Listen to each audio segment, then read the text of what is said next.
Hey folks, story time. So, reading out loud. Stories. Elvis Presley. Fired after one performance. Often referred to as the king of rock and roll, Elvis Presley, who lived between 1935 and 1977, remains a music icon more than 30 years after his death. Arrested 1935, Plymouth carried Elvis Presley and his parents out of Mississippi to a better life, which for them meant public housing in Memphis, Tennessee. Life did not improve for 13 years old Elvis, however, who was immediately pegged as being different from the other teens in his neighborhood. Instead of sporting the crew cut favored by other boys, Elvis slicked back his dark blonde hair, which smelled faintly of roses from the rose oil that he used. He wore bright colors instead of the more subdued tones other students preferred. Even the way he spoke set him apart. He talked with a thicker southern accent than his classmates and had a slight stutter. He also suffered from a bad case of acne. Not surprisingly, young Elvis avoided social situations. One of Elvis' few pleasures was music, an interest that his mother encouraged by buying him a guitar. While he had sung for his Mississippi classmates, most of his Tennessee classmates were unaware of his musical abilities until he performed for the student talent show his senior year. He made his first demo album the summer after graduation, but instead of submitting it to record labels, he gave it to his mother. After Presley performed at an audition, singer Eddie Bond shook his head and told the 18-year-old, "You are never going to make it as a singer." His confidence shaken, Presley took a job at Crown Electric Company while taking classes at night to become an electrician. A couple of months later, however, he was back in the studio making another demo record. This time, the owner of the studio, Sam Phillips, heard him perform. 6 months later, Phillips called Presley and asked him to perform the song Without You. Although Phillips was impressed with Presley, he did not like the way he performed the song. At Phillips' suggestion, Presley recorded 2 other songs, That's Alright and Blue Moon of Kentucky. These 2 singles helped him land performances at local clubs. Although he was not earning enough to quit his day job, it was a start. The future looked bright when Presley landed a 4-week engagement in Las Vegas, but the tour was cut in half because of poor ticket sales. Frustration turned to hope when Presley landed a potentially career-launching gig on the Grand Ole Opry. He was fired after only 1 performance, and the manager told him, "You ain't going nowhere, son. You ought to go back to driving a truck." Perhaps the disappointment led him to release Heartbreak Hotel the following year. The song topped the R&B, pop, and country music charts and launched Presley's career. He has more than 100 top 40 hits to his credit and 97 gold albums, 55 of which went platinum and 25 multi-platinum. More than 25 years after his death, Presley remains the best-selling solo artist in popular music history. So the first quote of the day: "Truth is like the sun, you can shut it out for a time, but it ain't going away," by Elvis Presley. Another story.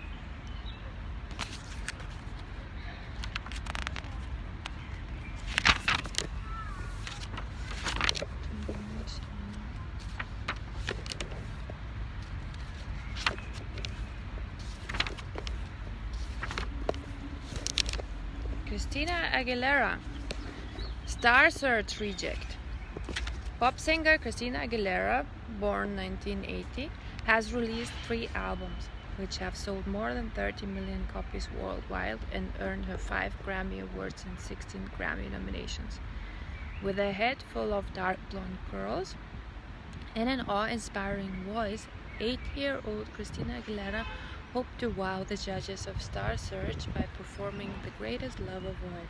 Her performance did not impress the judges enough for her to be the reigning champion. 2 years later, she auditioned for the cast of the TV show The New Mickey Mouse Club. The producers rejected her because they thought she was too young. Nevertheless, her audition left a lasting impression. 2 years after her initial audition, the producers called Aguilera and asked her to join the cast. Her 2 years on the show provided her with invaluable experience in dancing, acting, and singing. Unfortunately, Aguilera's celebrity negatively affected her school life. When she tried to return to her old school, she was targeted by jealous classmates. After several incidents, she transferred schools only to face the same problems at her new school. Finally, she dropped out and finished high school with the help of a tutor. After the New Mickey Mouse Club was cancelled, Aguilera and her agent struggled for 4 years to launch her solo career.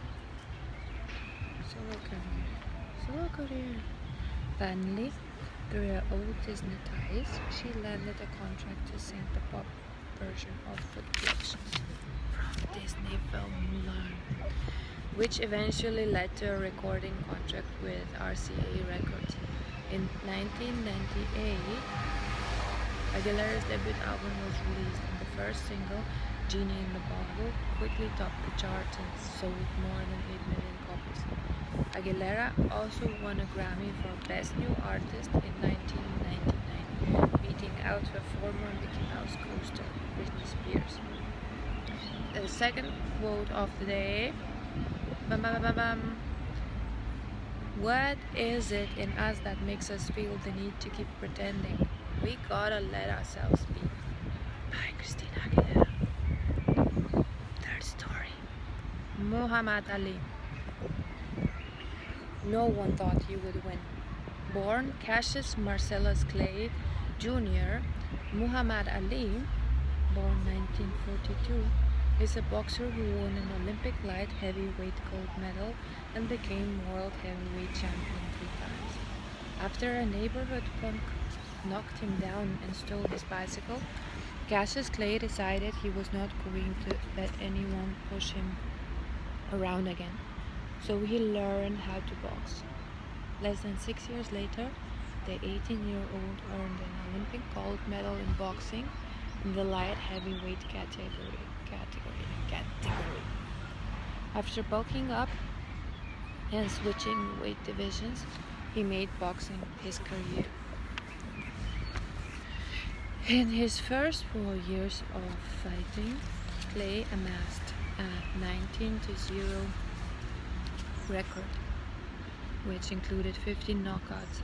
He had crushed boxing greats Tony Esperti, Doug Jones, Henry Cooper, and Lamar Clark, who had delivered more than 40 knockouts in his previous bouts.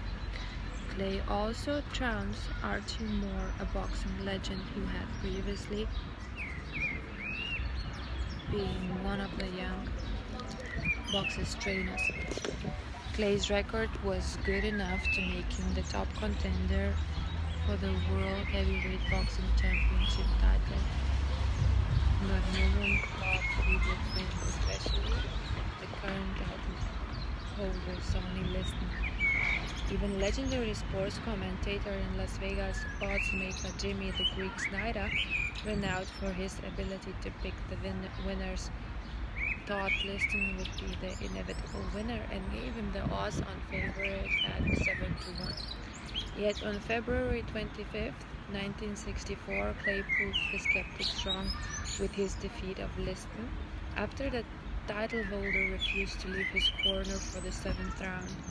Clay's problems should have been over, but new ones were just about to begin. The day following the match, Clay announced that he had become a Muslim and wished to be called by a new name, Muhammad Ali. In April 1967, Ali refused to be drafted by the army to fight in Vietnam because war was against his religion. He fought this battle for his beliefs without using his fists. Ali was stripped of his heavyweight title after having successfully defended it 9 times, and his boxing license was suspended. He was also sentenced for 5 years in prison for draft evasion, but the court agreed to release him pending an appeal. Ali never lost hope, saying, "If I pass this test, I'll come out stronger." His boxing license was restored in 1970, but not his title. The title would not be restored to him until he defeated champion Joe Frazier, which is exactly what Ali did. He also won another, more important fight when the U.S. Supreme Court reversed his conviction for evading the draft. At the time Ali retired from boxing in 1980, he was the only heavyweight champion to win the title 3 times. He held a professional boxing record of 56-50 with 37 knockouts in 61 fights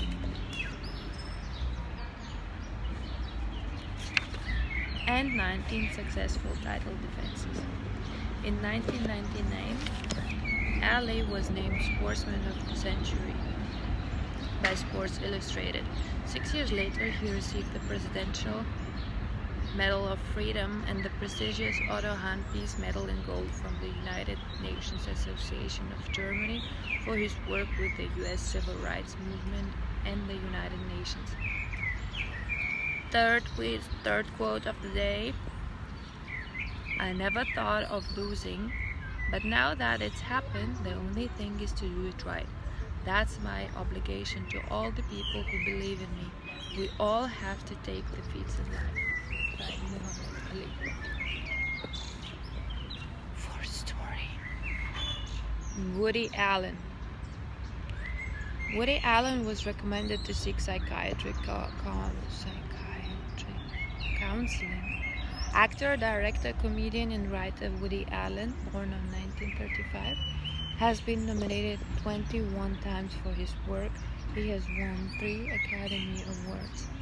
In 1952, Allen S. Königsberg first submitted his writing to newspapers, but he was too shy to use his real name. Using part of his name, he submitted his work under the name Woody Allen. By the time he was 17, his jokes were being used by New York Post columnist Earl Wilson and the legendary comedian Bob Hope. After high school graduation, he enrolled at New York University, focusing on motion picture production.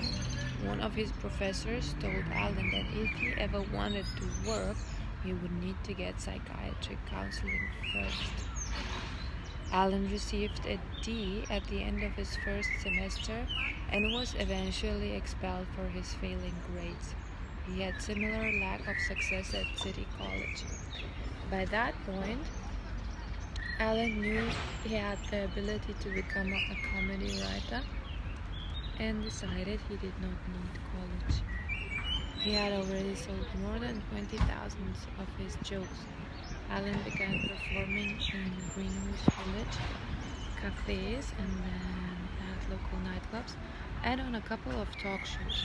He also had several short stories published in magazines, including The New Yorker, and got a job as a writer and actor at the original Candid Camera, but television did not hold his attention for long, and he eventually gave motion pictures another look. Since 1965, Allen had starred in 47 movies, most of which he wrote, directed, or produced. During his career, Allen had amassed numerous awards for his writing, acting, and directing, including several and Lifetime Achievement Awards. And the fourth quote of the day is, "If you are not failing every now and again, It's a sure sign that you are not doing anything very innovative. By Woody Allen. Take care, folks. Love you so much. Bye. See you tomorrow.